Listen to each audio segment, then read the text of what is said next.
vaše modne revije pa so zdaj že čist po vzoru teh tujih oblikovalskih šol postale nekakšna stalnica. Pa me zanima, koliko truda je pravzaprav vloženega v en tak dogodek? Ogromno. Zaradi tega, ker v bistvu izdelki nastajajo vse leto, ker se morajo dijakinje že zelo zgodaj odločiti, ko dobijo temo, se morajo zelo zgodaj že odločiti, kaj bodo delale, kako bodo delale in take stvari seveda ne nastanejo čez noč.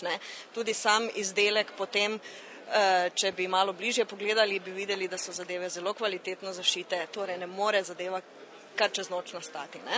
Drugače pa moram reči, da so te modne revije bile stalnica že tudi prej, preden smo imeli modno oblikovanje, še v času tekstila, ampak takrat so pač bile v malo drugačni obliki. Tema te revije je bila predvsej zanimiva, arhitektura v modi. Me zanima, kdo je izbral, odkot ideja? Ja, idejo je dala gospa Hojnikova, njihova profesorica modnega oblikovanja, in temu smo potem vso zadevo prilagodili, tudi frizerje.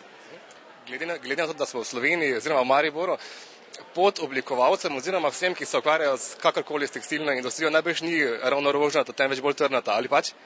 No, pot seveda ni rožnata, danes pa sploh ne. Ampak kljub vsemu, če so oblikovalci dobro pripravljeni, najdejo tudi pot za uspeh dalje.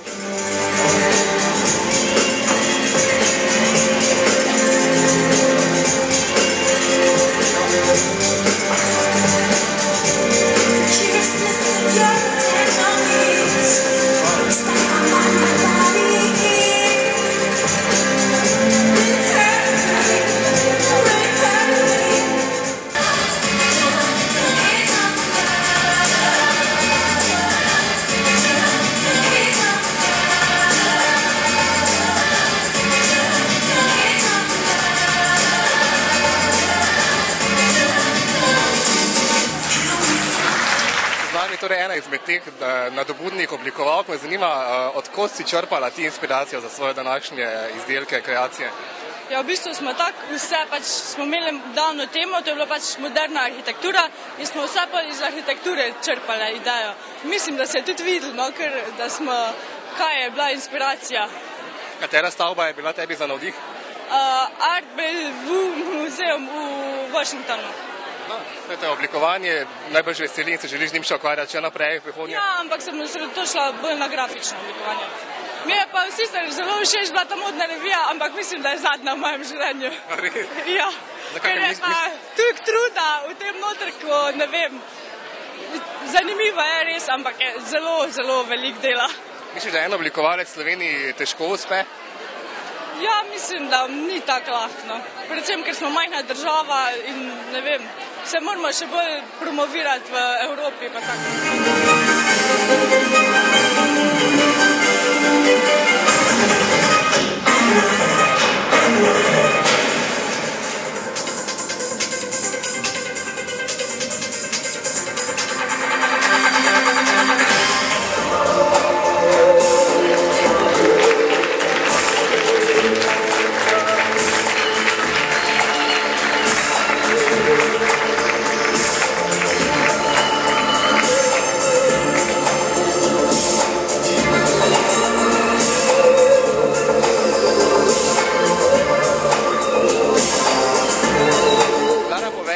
Katera stavba pa je tebi služila za inspiracijo? Cerkev iz Bogojine, pač Plečnik nasploh sem v bistvu vzela za neko inspiracijo in se pač iz njega izhaja. Je bilo težko? Pa ne, moram reči, da ne, ker je taka inspirativna stavba in ideje so kar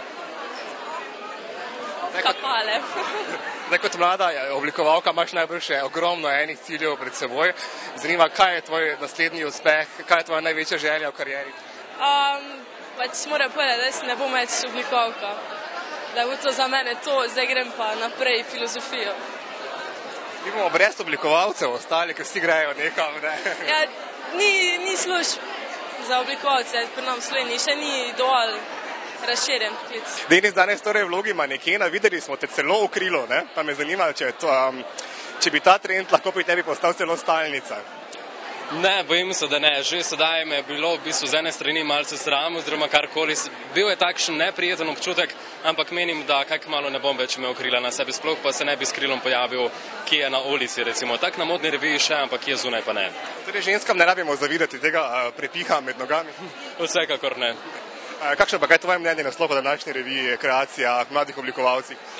Kreacije so bile čudovite, tako kot vsako leto doslej. Menim, da v bistvu se dijakinja vsako leto trudijo tudi bolj in mislim, da kar se Slovenije tiče, mislim, da bo moda še posebej, ne vem, čudovita, če bodo taki dijaki še nadaljevali svojim delom.